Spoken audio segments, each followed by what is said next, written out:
hampir 3 minggu Saudara Rahmat Riyadi mempersiapkan rencana pernikahannya di Medan dan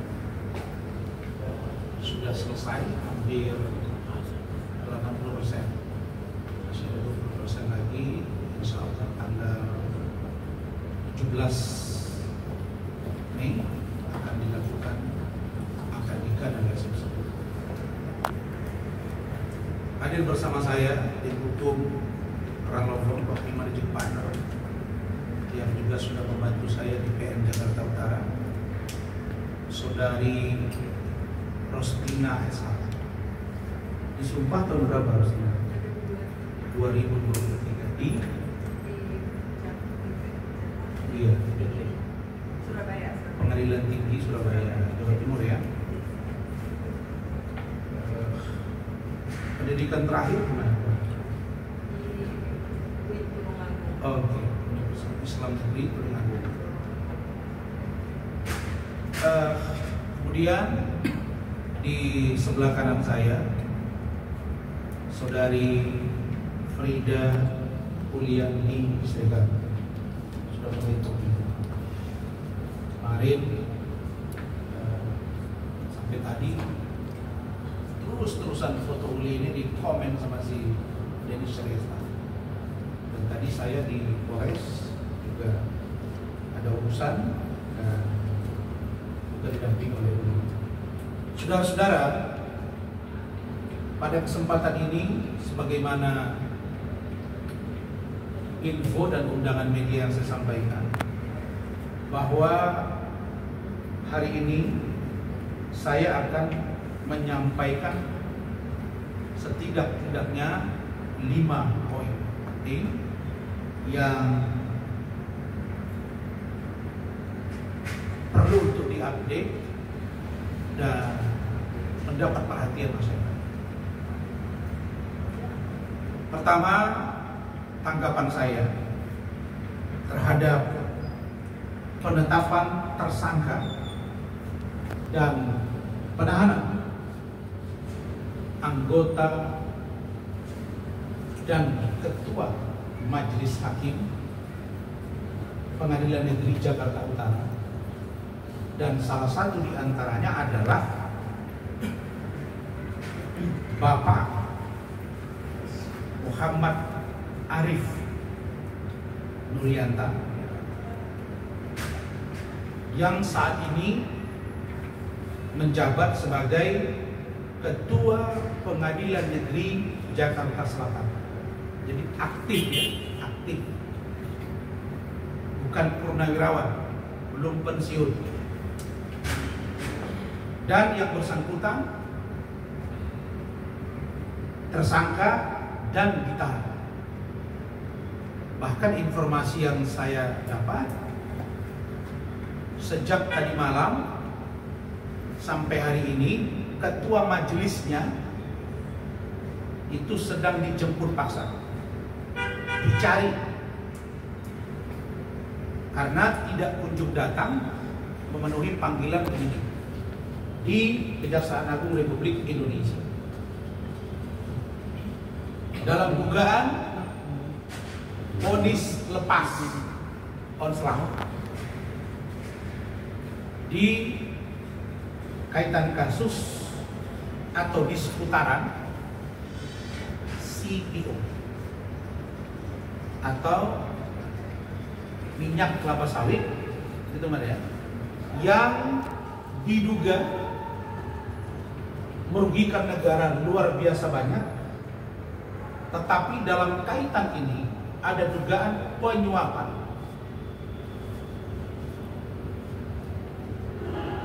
lebih kurang 60 miliar dan ditemukan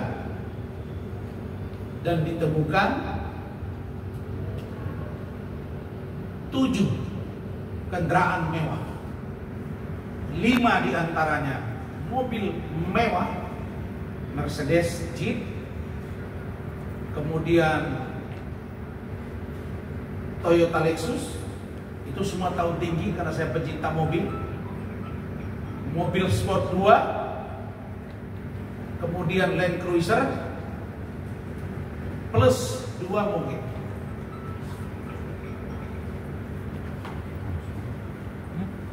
Kenapa saya men-stressing point ini? Kenapa kita masukkan dalam agenda preskon hari ini? Karena banyaknya permintaan dari warga masyarakat, DM, WA, telepon, dan lain sebagainya, yang mengatakan benar yang disampaikan Bang Rasman. Allah tidak tidur, Tuhan tidak tidur, Tuhan bekerja. Bahkan saya melihat di postingan Ustadz kondang kita, Dr. Dasat Latif, yang kira-kira menyebut yang mulia ternyata maling. Kalau saya men-stressing point dari pernyataan dari Pak Mahfud MD, apakah pantas saat ini kita memanggil para hakim dengan sebutan yang mulia? Kalau mereka tidak berani melakukan introspeksi diri. Mohon maaf, saya warga negara, saya bukan siapa-siapa, tapi kita bersamaan kedudukannya di mata hukum. Kita punya kewajiban yang sama untuk menyelamatkan dan membangun bangsa ini. Kita tidak boleh anti kritik. Karena 32 tahun negara ini dipimpin oleh Pak Harto dengan anti kritik, menyebabkan pemberedelan, tahanan politik, dan lain-lain. Maka pasca reformasi, kalau kita tidak berubah, maka negara ini akan sulit maju. Karena Pak Prabowo punya komitmen tinggi bahwa negara harus lebih baik hari ini daripada yang kemarin. Bahwa perbuatan perilaku korupsi harus segera dibumi hanguskan. Kalau begitu, pertanyaan saya, apa yang harus dilakukan Mahkamah Agung? Apa yang harus dilakukan Komisi Yudisial Republik Indonesia? Apa yang harus dilakukan dengan Badan Pengawas Mahkamah Agung? Dan apa yang harus dilakukan oleh Komisi 3 DPR RI? Saya tadi pagi mendapat kiriman postingan rekaman acara Indonesia Lawyers Club di TV One oleh seorang mantan hakim agung yang punya keinginan perbaikan hukum di negara ini.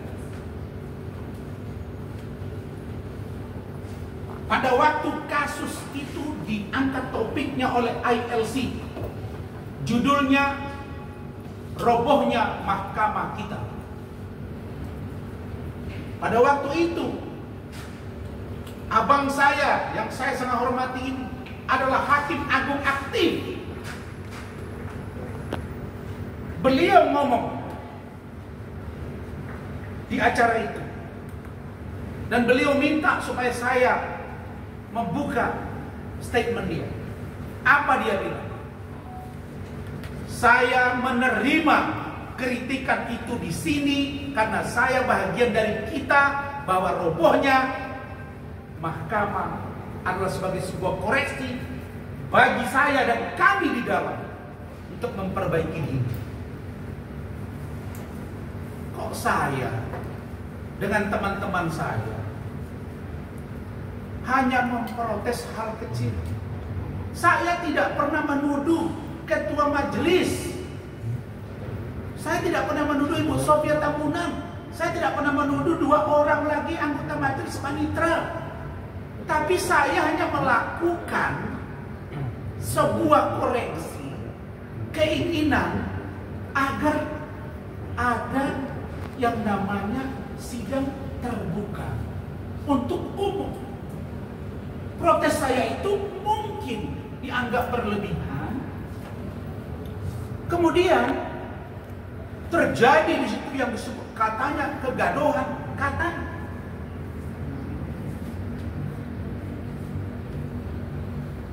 Apa yang saya lakukan itu dan teman saya Firdaus dan kawan-kawan adalah dalam rangka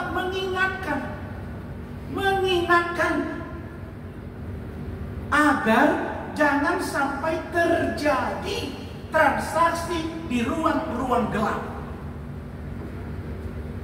Itu maksudnya.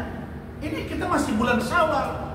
Minal aidin wal faizin. Mohon maaf saya kepada Bapak Ketua Mahkamah Agung, Bapak Wakil Ketua Mahkamah Agung, para hakim-hakim agung, ketua-ketua kamar-kamar yang ada di Mahkamah Agung, Ketua Pengadilan Tinggi se-Indonesia, mohon maaf saya, Ketua Pengadilan Negeri seluruh Indonesia, seluruh hakim, dan bahkan panitera. Tapi tidakkah kita malu bahwa 2 hari yang lalu itu dilakukan penahanan, penetapan tersangka 1 paket.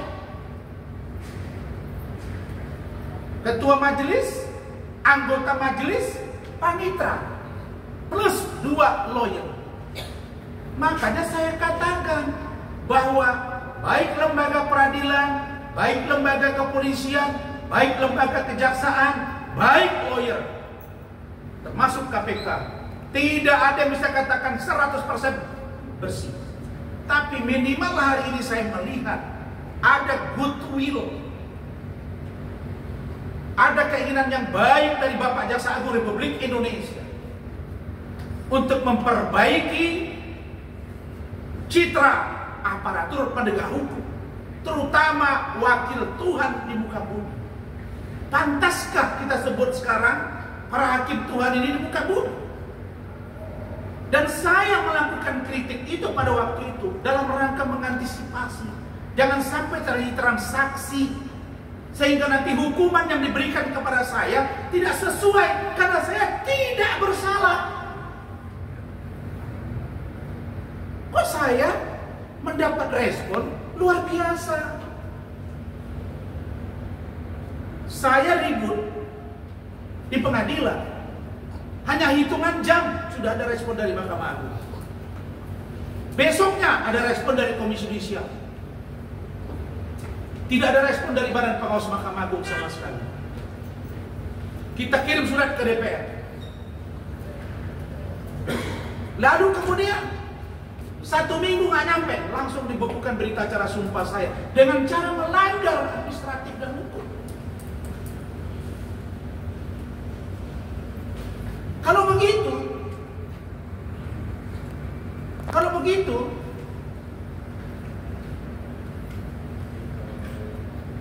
sebentar.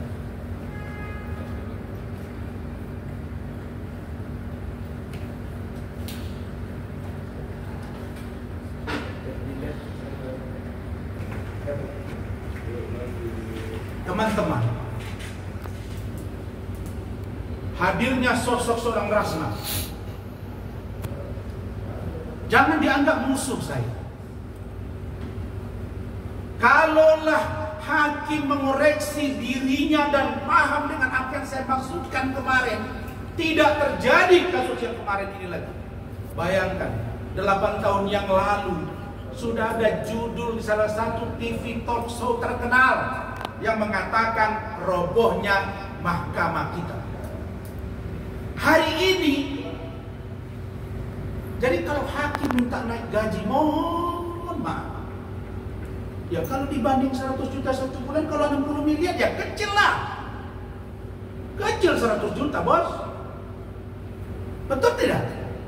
Kalau datang 60 miliar, datang 20 miliar, datang 930 miliar, ya datang 100 juta 1 miliar ya nggak bisa. Kalau memang mau beli mobil mewah ya 7 miliar ya kurang. Kalau 1 tahun dia 100 juta gajinya per bulan, ya berapa tahun dia ngumpul itu? Menurut saya, koreksi yang saya lakukan itu bukan dalam rangka melakukan perlawanan secara personality, bukan, atau membenci secara institusi, bukan, tapi mengantisipasi karena ketika kasus laporan terhadap saya diduga keras, ada dugaan permainan di baris krim. Sampailah akhirnya dikirim ke kejaksaan 1,5 tahun tidak P21 dan langsung disidangkan. Kekhawatiran itu yang membuat saya bersuara. Dan Saudara Rahmat ini tahu. Dan model sekarang yang saya amati untuk memainkan satu putusan, bukan kasih dulu baru vonis, bukan. Menang dulu baru kasih. Menang dulu baru kasih. Saya tadi diskusi untuk kasus viral. Kalau normalnya tidak. Sampai kapan kita mau berbenah? Jadi saya berharap waktu kasus saya, berita acara sumpah saya dibekukan, dasarnya nggak kuat, saya nggak dipanggil komisi yudisial, sudah kirim surat, bahwa saya kirim surat nggak pernah dipanggil, mahkamah nggak pernah panggil, dibekukan. Salah apa saya kepada kalian? Saya ikut lahir di negeri ini, bagian dari kalian. Kalau tidak ada rakyat, kalian nggak jadi hakim juga. Saya juga jadi lawyer. Tapi saya nggak lihat tuh Ikatan Hakim Indonesia bersuara hari ini. Mana Ikatan Hakim Indonesia itu? Mana komisi yudisial yang bersuara, kok tidak ada? Apa tidak malu? Jadi saya membantu Razman CS, membantu rekan-rekan majelis hakim, hakim-hakim, ketua Mahkamah Agung, pengadilan tinggi, pengadilan negeri, panitra, untuk kita jangan melakukan transaksi demi memutus sebuah perkara yang tidak sesuai dengan keadaannya. Dan bagaimana cara menganalisa itu? Ya, proses persidangan. Karena hakim nanti akan memutus itu berdasarkan keyakinan dan proses persidangan fakta. Silent evidence, speak evidence, direct evidence, indirect evidence. Nah, kalau kami melihat ada tanda-tanda ke arah sana yang tidak benar, masa kami diam saja? Jadi Bapak Presiden Prabowo Subianto, Bapak Wakil Presiden Bapak Gibran Rakabuming Raka, Ketua DPR, Wakil Ketua DPR bidang hukum, Ketua Komisi 3, sepertinya saya mendukung dilakukannya audit investigatif seluruh ketua-ketua pengadilan dan seluruh anggota majelis hakim, seluruh anggota atau hakim-hakim agung, panitra-panitra, periksa harta kekayaannya dan putusan-putusan yang dilakukannya, termasuk yang terbaru kemarin di Pengadilan Negeri Jakarta Pusat. Saya datang ke situ menyaksikan putusan dari klien saya. Memang saya belum menangani perkara itu, tapi saya duduk. Jelas di situ dia tersangka dan ditahan. Tapi putusannya sama, onsor. Dikatakan ada perbuatannya, tapi tidak merupakan perbuatan pidana. Tapi 263 kan pemalsuan. Ada juga pelanggaran undang-undang perbankan. Sampai Pak David Raharja itu puyeng. Begitu ditangkap kemarin oleh jaksa, dia langsung WA saya, Pak, persis kayak kasus saya. Jadi tolong, Bapak Komisi Yudisial Republik Indonesia, Bapak kan digaji di sana. Tugas Bapak itu nerima laporan kami. Saya sampai hari ini kepingin dipanggil, belum dipanggil-panggil. Untuk kami klarifikasi, kenapa kami begitu? Kenapa berita acara sumpah saya dibekukan? Saya bukan beracara. Apakah saya akan cari makan dari lawyer? Tidak. Saya cari makan dari usaha saya dan dari Allah. Hidup dari lawyer ada rezeki? Iya. Jadi ini dalam rangka mengantisipasi. Bayangkan kalau saya membiarkan tanda-tanda, orang kan suruh baca tanda-tanda zaman, baca kemana arah gelombang. Kalau gelombangnya keras, jangan kau masuk, caranya begini. Kalau kapal yang kita bawa sebagai kapten, kalau kita lihat tanda-tanda udah nggak benar, ya kita nggak mungkin diam dong. Masa diam saja? Saya tahu saya nanti bakal dizolimi. Oh, nggak bisa. Makanya apa yang saya katakan ini terbukti. Maka Bapak Ketua Ikatan Hakim Indonesia, Bapak Komisi Yudisial Republik Indonesia, Bapak Badan Pengawas Mahkamah Agung, Bapak Ketua Mahkamah Agung. Tadi saya baru lihat statement dari jubirnya, nonaktif. Itu doang, bukan mengutuk.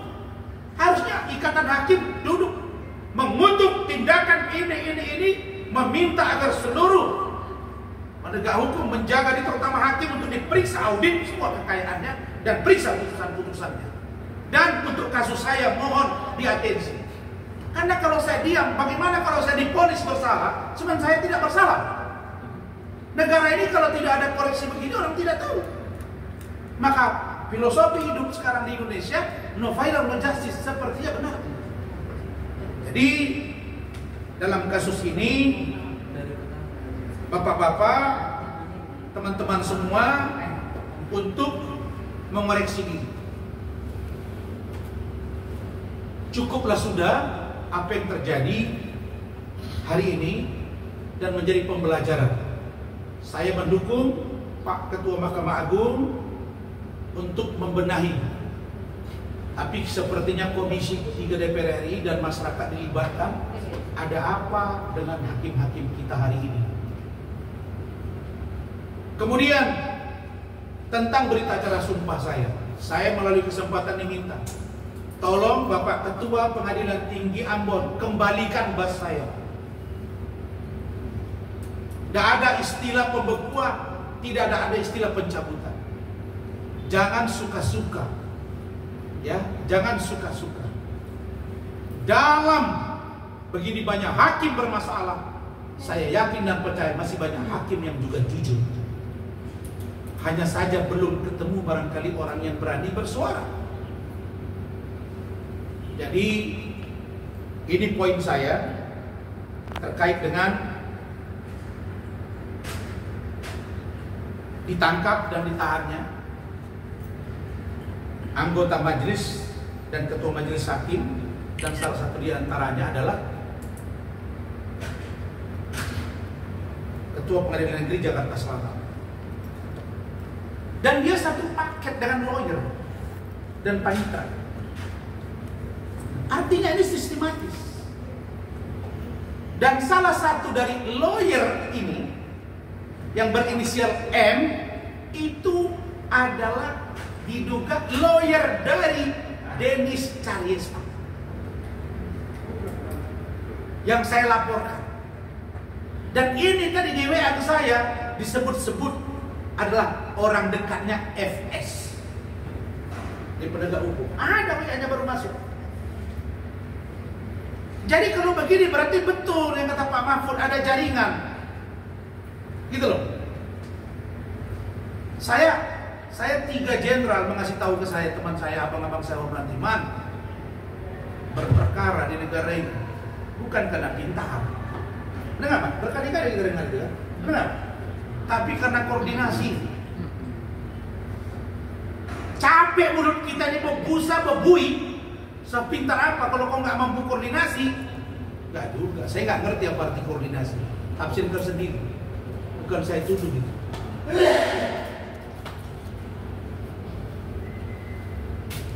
Tadi kami di mobil sama istri, sama Frida, sama Rostika ngobrol. Apa yang kami obrolin? Sampai ya Allah, dia kan ketua pengadilan negeri, bukan ketua Mahkamah Agung, bukan ketua pengadilan tinggi. Bisa-bisanya mobil mewah berjejer di rumah dia, ditambah mobil. Kira-kira orang bingung nggak? Ketua PM punya mobil terbaru, ya, Defender, Land Cruiser, Mercy, Jeep, Sport. Orang mikir ini ketua PM atau apa ini Kusoru? Kok nggak nyampe ke sana sense of crisis dia?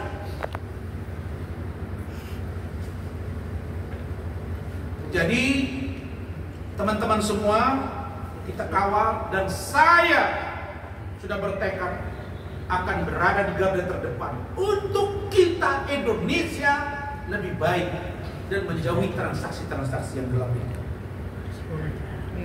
Yang kedua, kamu saya angkat yang itu, kamu tutup poin yang itu, baru kamu buka. Ini lucu-lucu aja jangan dong. Poin hakimnya tetap kan. Yang kedua, karena kalau saya nanti ada apa-apa, saya nggak jadi pengacara, siapa boleh pengacara? Makanya kita harus satu hati. Jangan ada dusta di antara kita. Kata Bruni Marantina. Yang kedua,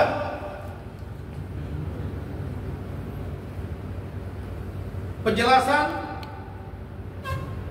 saya terkait dengan dugaan penyuapan. Wah, ini juga lebih seru. Laporan saya terhadap saudari DC di Polda Sumatera Utara. Dan kalian tahu semua yang bersangkutan sudah jadi tersangka setahun lebih. Dugaan fitnah dan pencemaran nama baik. Dan DC ini melaporkan klien saya, klien kami,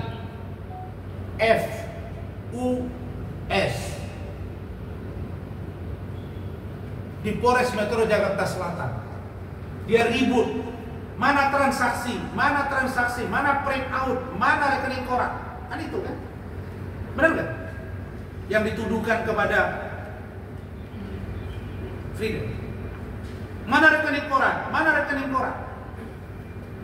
Anak ini menangis terus tiap hari, saya kasihan ya sama dia.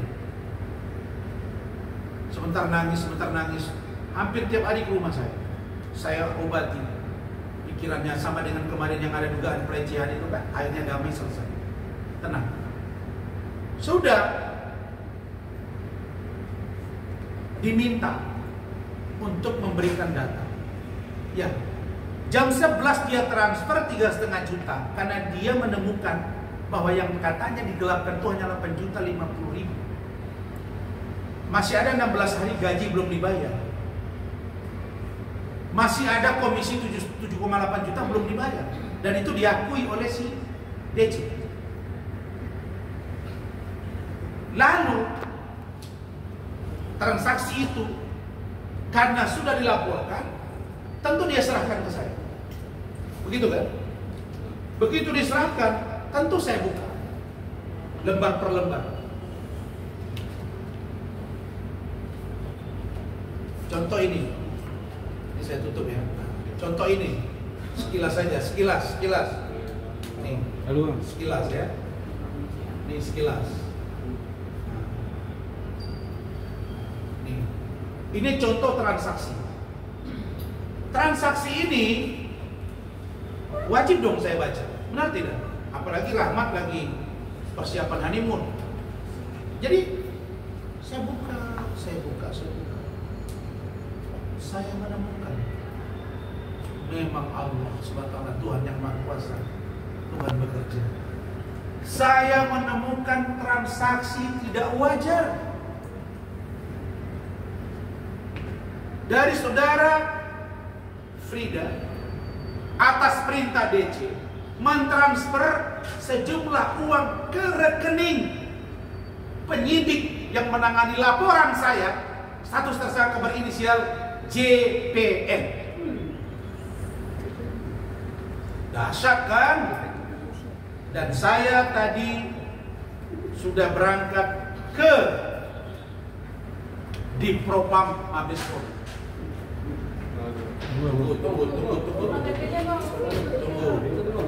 Tunggu. Tenang. Nih. Ini harus di PTDH ini. Harus diberhentikan. Bukan saja di penjara, diberhentikan. Nah, dan yang menyuap harus juga dipenjara. Nih. Propam ya, saya sudah buat pengaduan resmi. Nanti saya akan dipanggil, akan di BAP dengan saksinya ada.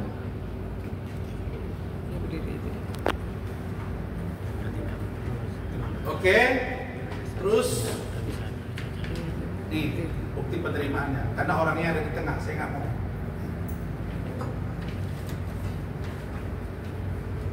Itulah Tuhan itu adil.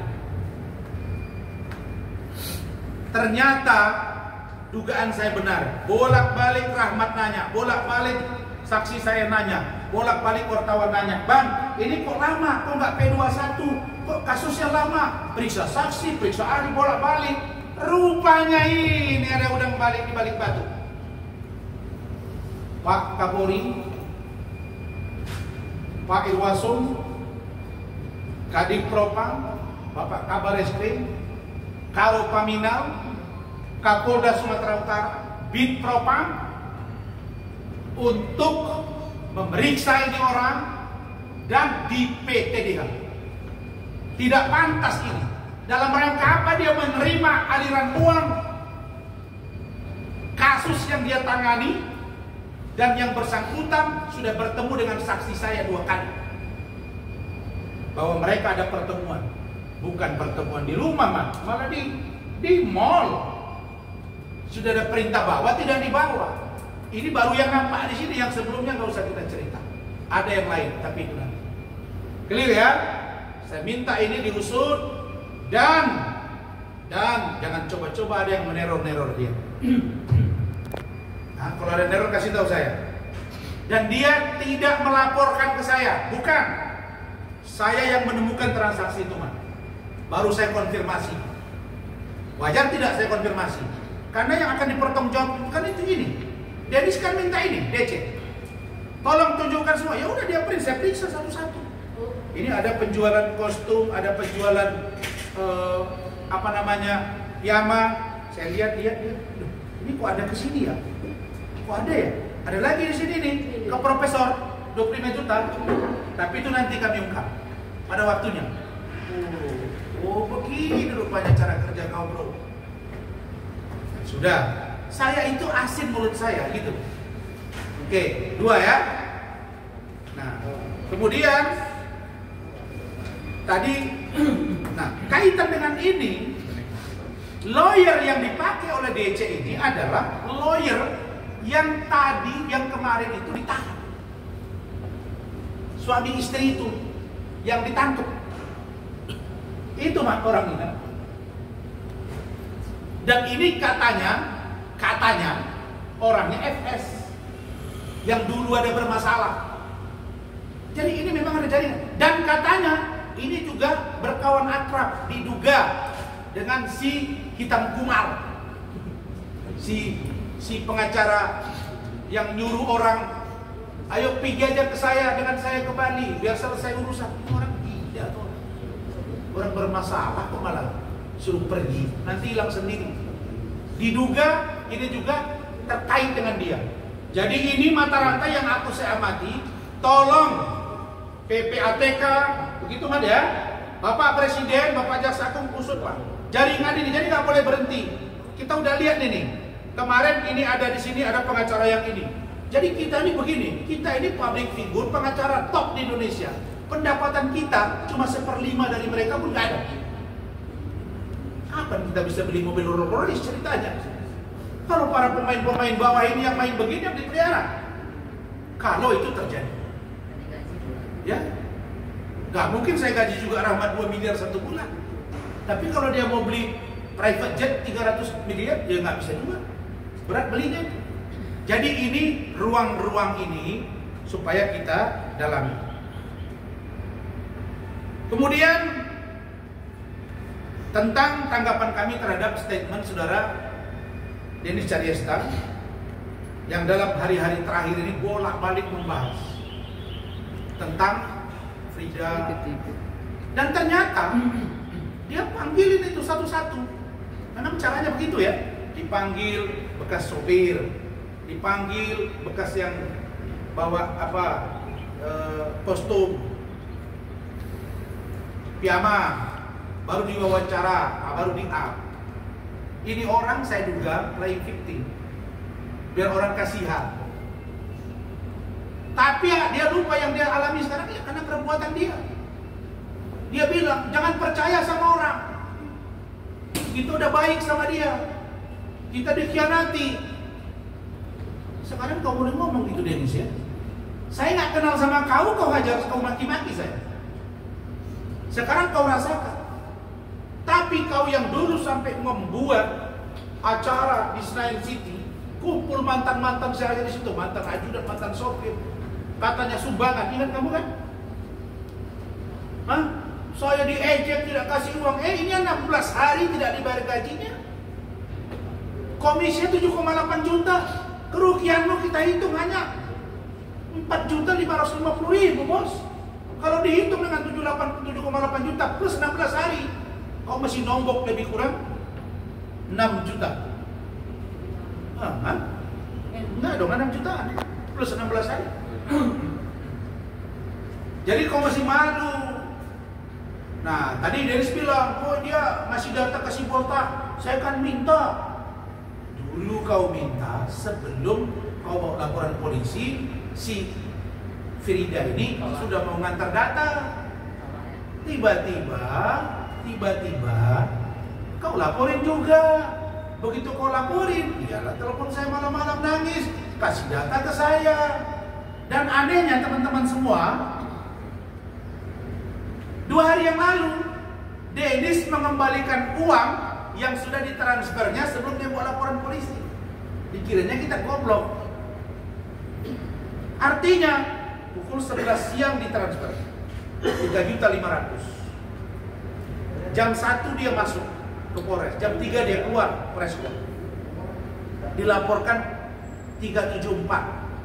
Bukan tanggung 374 itu kalian tahu apa itu?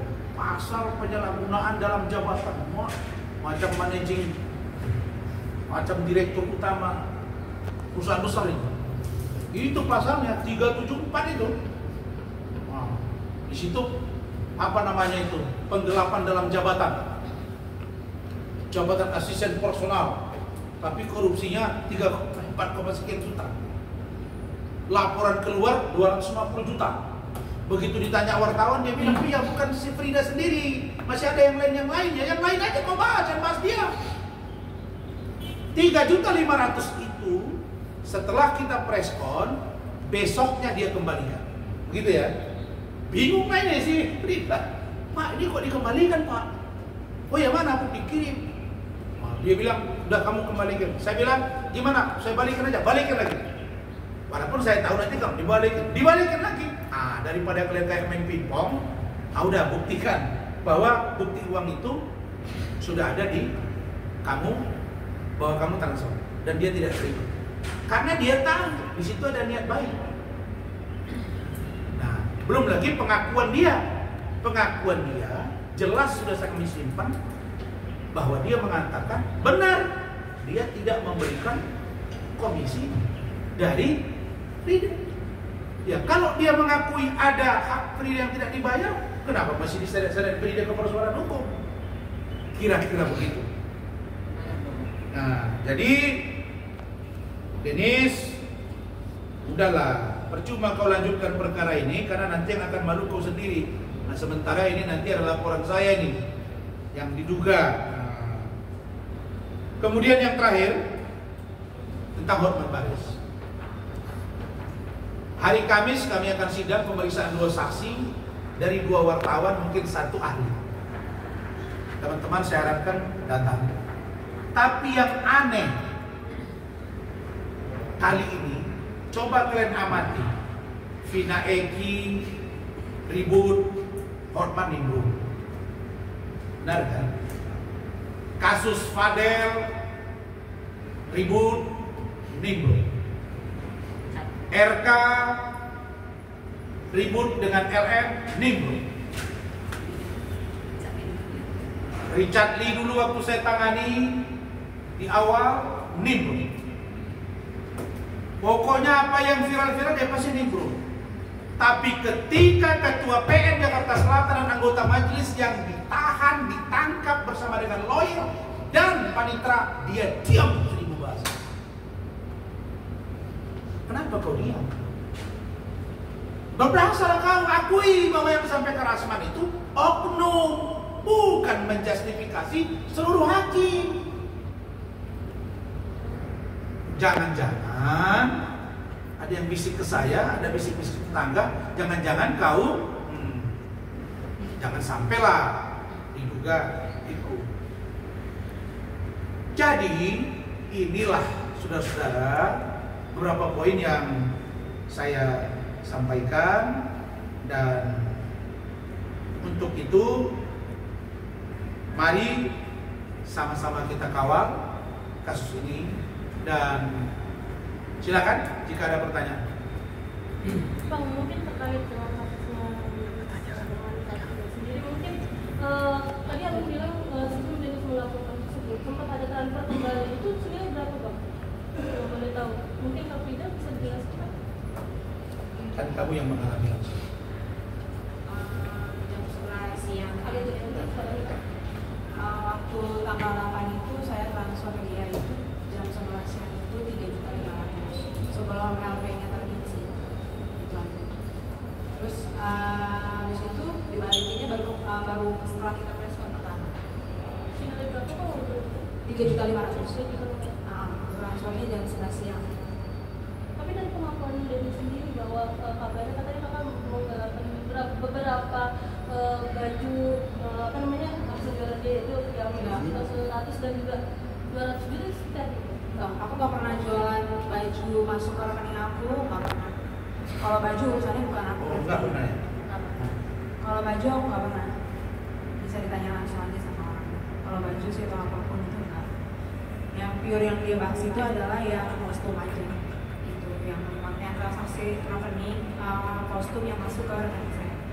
Tapi sebelum adanya laporan tersebut sempat terjadi mediasi nggak sih kak? Apalagi kan Kak Dennis juga waktu itu sempat mau upload ya ketika kakak datang sama orang tua. Iya, saya pertama kali kan saya datang ke sana, terus udah minta maaf juga, sudah mengakui kesalahan saya juga. Terus yang kedua kalinya saya datang juga, terus orang tua saya juga ikut, udah minta maaf juga sama mereka untuk ya udah gitu selesai secara kekeluargaan. Tapi nggak selang berapa lama langsung berpolisi. Saya konfirmasi juga nggak sih kak kenapa akhirnya berujung ke ranah hukum? Sedangkan bisa diselesaikan sekarang.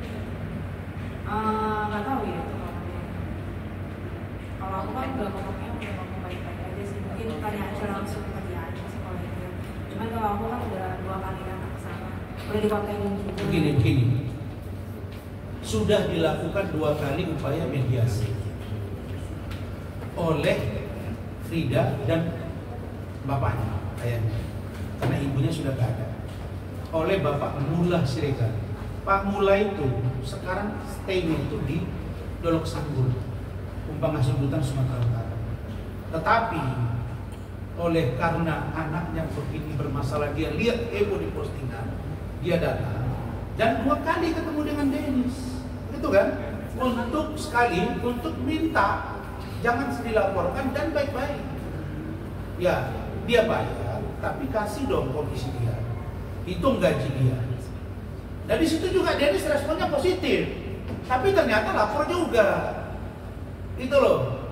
Nah dia begitu lapor, nah dia berpikir tidak lapor kan, tidak lapor, maka dia pergilah dengan orang tuanya ke bank untuk mendapatkan ini kan tidak gampang karena menggunakan rekening dan memang dia gunakan, maka dia ambil juta-juta, orang tuanya nggak mampu, mohon maaf. Lalu kemudian dia berpikir udahlah nanti kita antar ini, kan begitu. Nah, tiba-tiba dia kaget, kok malam-malam dapatnya malam ya beritanya bahwa dia sudah dilaporin. Lalu ya nggak jadi dong diantar. Terus ternyata jam 11-nya dia sudah transfer duit. Kok transfer tadi jam 11 kok diterima? Kok nggak disebutkan gitu? Nangislah telepon saya. Itu ceritanya. Setelah kita press on, saya menyatakan bahwa ini ada itikat baik bukti pembayaran, terus ada 7,8 juta dia dibayar, gaji 16 hari. Barulah dia tiba-tiba balikin duit itu lagi. Yang 3,5 juta itu. Laporlah si Frida ke saya. Saya bilang ya sudah, kamu balikin lagi. Tapi kamu dibuatnya caption kan ini. Dibalikin lagi sama tidak ini. Ya udah daripada bolak-balik ke Menprimpok, simpan. Itu nanti barang bukti kita bahwa dia sebelum ada LP sudah diniatkan untuk mengembalikan. Tapi yang hak dia 7,8 plus 16 hari belum dibayar. Tadi bisa dibilang sudah ada itikat baik dari KLP. Sudah dong. Sudah. Tidak diterima malah dikembalikan lagi. Mana dikembalikan karena dia tahu dia ini udah pakai lawyernya saya. Terus kita sudah nangani kasus ini. Jadi dia mungkin udah tahu bahwa ini niat baik dari dia, sehingga uang itu sudah diberikan kemudian ditarik lagi, kira-kira begitu. Apa Mas?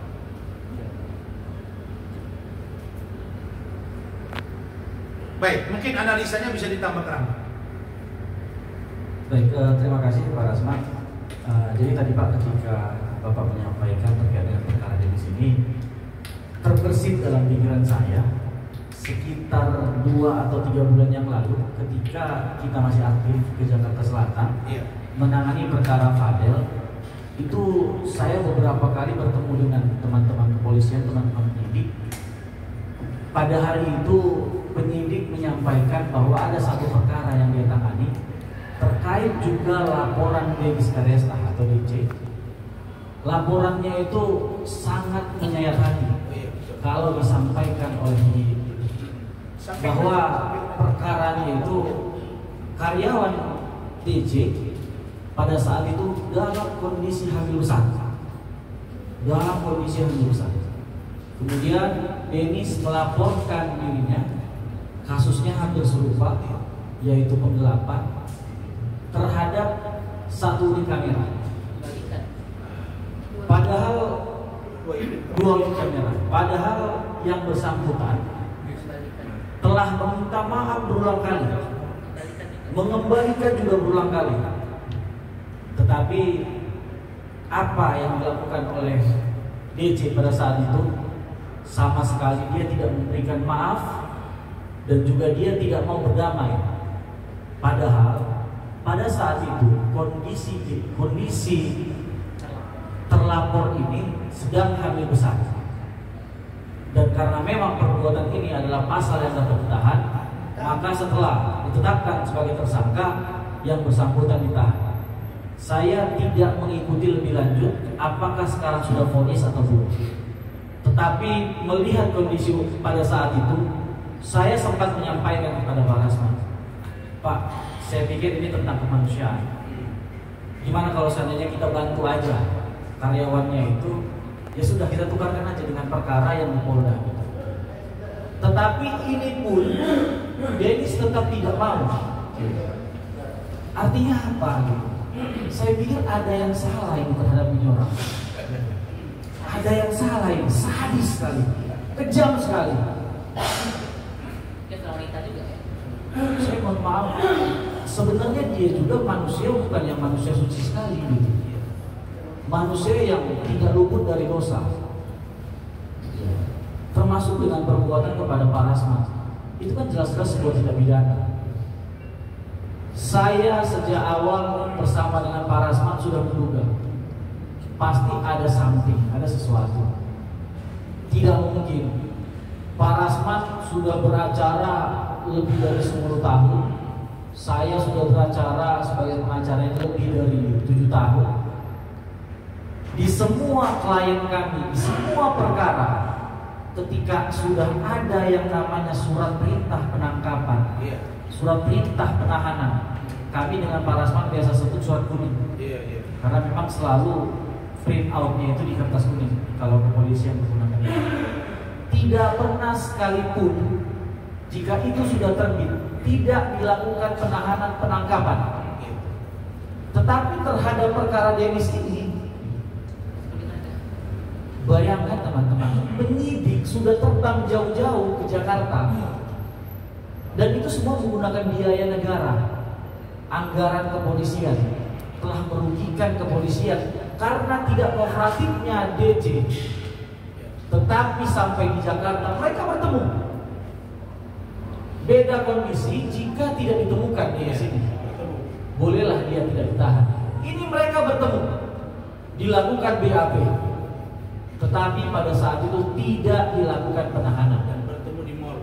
Dan pertemunya juga di mall sambil makan-makan. Ini ada apa kan begitu? Saya pikir ini adalah rangkaian ketidakprofesionalitas penyidik, dan hal yang wajar jika Pak Rasman menyampaikan kepada Bapak Kadif Propam, Kabid Propam untuk melakukan pemeriksaan yang kemudian puncaknya agar di PTDH. Saya pikir ini adalah hal yang wajar. Sekarang kami telah memiliki bukti yang konkret, aliran dananya langsung kepada penyidik, Ya. atas nama penyidik. Ya. Ini gimana ya? Dan masih baru. Dan masih baru. Perbuatan Desember 2024. Desember 2 2024. bulan lebih. Ini kami pastikan jika memang Pak Rasman mengizinkan, tindak pidananya pun akan kami kejar. Oh iya. Tidak hanya kepada propam, Iya. tetapi suap menyuap ini adalah tindak pidana. Ini yang harus kami kejar. Itu poin kasus terhadap DC ini, Pak. Iya. Nah, terus kemudian saya izin Pak masuk kepada persiapan perkara kita Iya. yang di PN Jakarta Utara. Sekitar 1 hari yang lalu, tepatnya hari Senin semalam, saya mendapat informasi dari teman di Pengadilan Negeri Jakarta Utara terkait nama-nama siapa yang akan dijadikan saksi. Lagi-lagi saksi yang akan dihadirkan adalah dari profesi wartawan. Kami yang merupakan pengacara LKBP HPWI Pusat terus menghimbau bahwa kepada teman-teman wartawan, mari sama-sama kita jaga marwah profesi ini. Mari sama-sama, jangan kita permudah. Kalau kita sudah dikasih hak imunitas oleh undang-undang, perjuangkan hak imunitas itu. Ketika dipanggil oleh penyidik, dipanggil oleh pengadilan, ada tahapan-tahapan yang terlebih dahulu harus dilalui. Misal, kalau di dalam internal harus ada surat izin dari direksi, kan begitu, atau Pipred, ya kan. Yang kemudian harus sudah pernah juga rekomendasi dikeluarkan oleh Dewan Pers. Ini harus dilalui. Jangan serta-merta hanya untuk kepentingan yang kecil kita jadi merugikan profesi ini. Dan ini juga pesan kepada kami para pengacara untuk tidak menggampangkan semuanya. Kalau memang dikasih hak imunitas ini harus kita perjuangkan. Yang kemudian kedua, saya pikir sebelum terlambat, alangkah lebih baik saya menyampaikan peringatan keras kepada calon saksi agar menyampaikan keterangan-keterangan sesuai dengan apa yang kamu lihat, apa yang kamu dengar. Karena kami pastikan jika ada keterangan yang ditambah-tambahi, bahkan improvisasi sendiri di hari yang sama, kami akan membuat laporan polisi atas keterangan palsu di bawah sumpah. Saya pikir ini poin penegasan ini untuk ke depan menjadi pelajaran untuk kita semua. Saya pikir itu aja Pak. Terima kasih. Jadi ya saya minta tolong masa misalnya seperti ya, terus ini Manis ini, terus si X kabar, kita berkawan, masa ada dusta di antara kita. Intinya seorang jurnalis dapat menolak untuk tidak menjadi saksi, baik di pemeriksaan tingkat penyelidikan, penyidikan, peradilan, daripada ngambil resiko. Kalau salah-salah ngomong benar keterangan. Kena itu 7 tahun, oke kan? Keterangan di bawah sumpah, kalau dia palsu, berubah, tidak. Jadi jangan begitu. Oke, pertanyaan yang lain. Cukup? Nah, mungkin dari sisi perempuan, karena saya lihat ini menangis terus, kasihan saya lihat. Jadi mungkin bisa sedikit Rostina. Terima kasih Bapak Rasman dan teman-teman. Tidak banyak yang ingin saya sampaikan karena sudah dijelaskan secara jelas dan secara terang oleh Bapak Rasman, kemudian dilanjutkan oleh Pak Rahman. Di sini kami tentunya membela klien kami dengan sepenuh hati membela klien kami dengan melihat bukti-bukti yang kami pegang bahwa ini bukanlah kasus yang yang besar, tidak harus sebesar ini dan seheboh ini. Kami melihat klien kami dipermalukan di YouTube dengan sebegitunya, bahkan di hadapan orang tuanya, memohon minta maaf, menangis dengan tulus meminta maaf, tetapi ternyata tetap dilaporkan seperti itu. Jadi mohon hati nuraninya lah seperti itu. Kemudian saya juga izin Bapak menghimbau, jika boleh menghimbau kepada teman-teman aktivis saya agar sekiranya lebih objektif dalam menilai hal-hal yang viral di sosial media, khususnya yang berkaitan dengan hukum. Karena kalau bukan kita, siapa lagi yang akan berbenah? Jadi mulai sekarang, baik itu yang sifatnya dengan selebriti maupun dengan penegak hukum sendiri, ayo lebih objektif lagi dalam menilai kasus-kasus hukum yang viral ini, khusus untuk teman-teman aktivis saya. Itu saja Bapak. Baik. Terima kasih. Terima kasih. Cukup ya. Tadi minum udah dibagi kan? Ki, Rizky, Bumi. Itu lagi Bang, tadi terkait dengan laporan abang kita mungkin seperti apa, dan juga kabarnya di kita berkasnya sudah dilimpahkan ke kejaksaan juga. Gimana? Oh iya. Oke. Bagi minum. lagi Bang, ini sih Bang. Baik, saya paham. Terus ada lagi? Fadel Bang, Yang mana? Enggak, apa lagi? Fadel. Ya, apa pertanyaan apa tentang Fadel?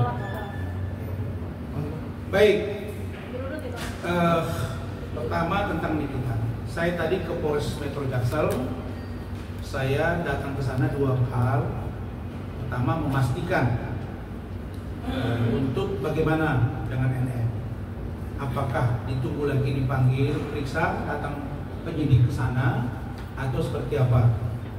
Dan ternyata tadi jumpa penyidik dan Kasubdit sudah dikirimkan surat dan diagendakan untuk gelar. Hanya saja minggu lalu tidak ada gelar karena habis Lebaran, dan minggu ini insya Allah akan digelar. Itu tadi pertemuan saya. Dan ya dipastikan dari sini. Kemudian saya tadi diperiksa setelah sebelumnya Bu Ade juga kaitan dengan laporan yang katanya saya melakukan pengeroyokan bersama dengan istri saya. Ya kita jelaskan. Ya pemeriksaannya tadi nggak nyampe. Ya kira-kira 4 jam aja. Karena memang tidak terbukti itu kan. Nah, dan kaitan dengan berkas yang sudah dilimpahkan ke kejaksaan, ya menurut saya memang sebaiknya cepat dilimpahkan supaya cepat disidangkan. Kan pihak NM juga bersuara, katanya bahwa dia akan bongkar semuanya nanti di persidangan. Itu yang kita tunggu persidangan, supaya dia berani bersuara. Apa keterlibatan? Kenapa dia mau menerima uang 4 miliar?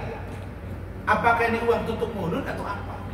Terus apa yang dia ketahui dari seorang Reza Gladys? Ya, saya dengar, mohon maaf ini, ada dugaan kuat juga, di samping dugaan keterlibatan Dr. Oki dan lain, ada juga katanya pemilik salah satu klinik kecantikan yang ada di Jawa Timur. Ini juga perlu diusut. Jadi ini kalau menurut saya, kalau ada jaringan ya diproses gitu. Maka saya katakan jangan dong tebang pilih gitu.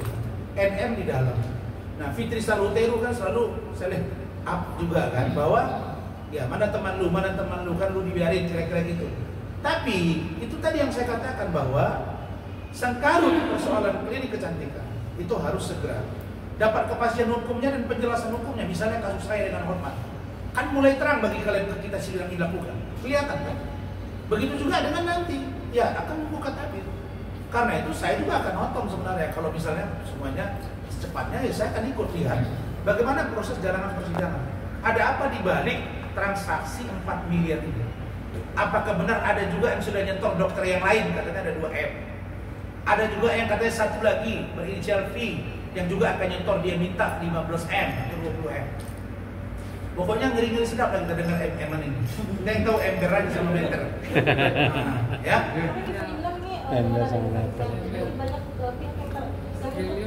Iya, saya meminta agar NM berani bersuara dan buka terang-terangan. Jangan menyimpan.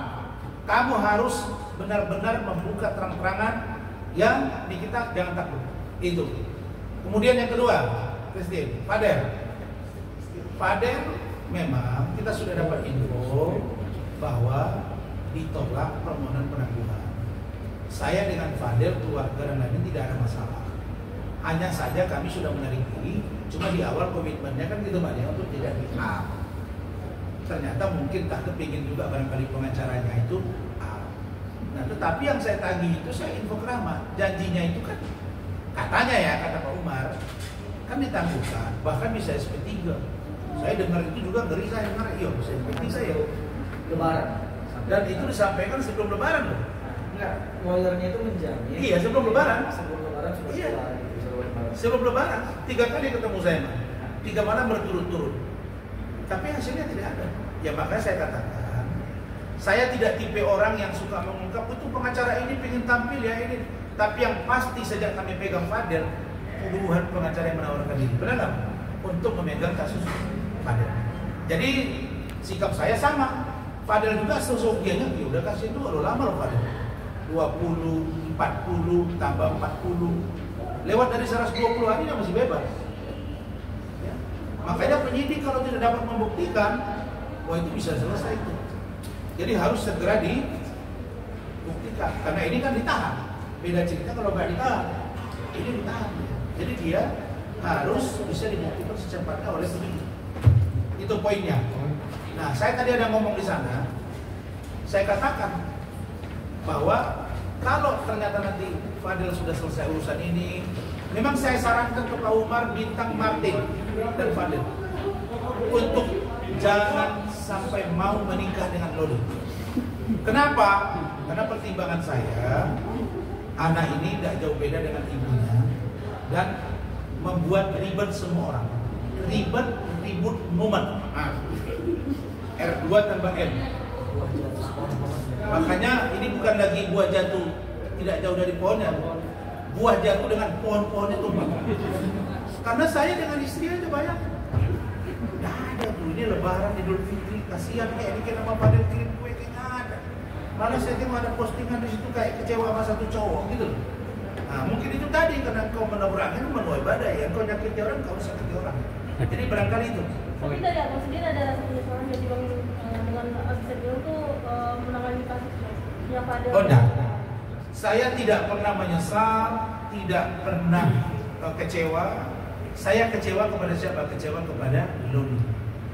Kecewa sedikit ke Fadel ada. Kenapa nggak terbuka? Tapi sampai hari ini Fadel tidak mengatakan bahwa dia melakukan hubungan intim. Hanya saja kami dari awal dengan Rahmat bilang setelah dia ditahan memang kami kurang maksimal karena memang menangani kasus lain dan teman-teman yang lain bilang udahlah bang, udah sekarang kita kasih uang bagi yang lain. Tapi kasus NM, saya, Fadel kan nggak bisa lepas dan tetap saja viral kalau Sarasman pegang. Buktinya ini juga. Sekarang Frida ini jago loh, konten kreator. Siapa yang mau minta dia jago loh. Nah, karena dia banyak strategi yang dia buat makanya meningkat itu jualan sedeci. Oke? Cukup. Terima kasih. Wassalamualaikum warahmatullahi wabarakatuh. Selamat sore.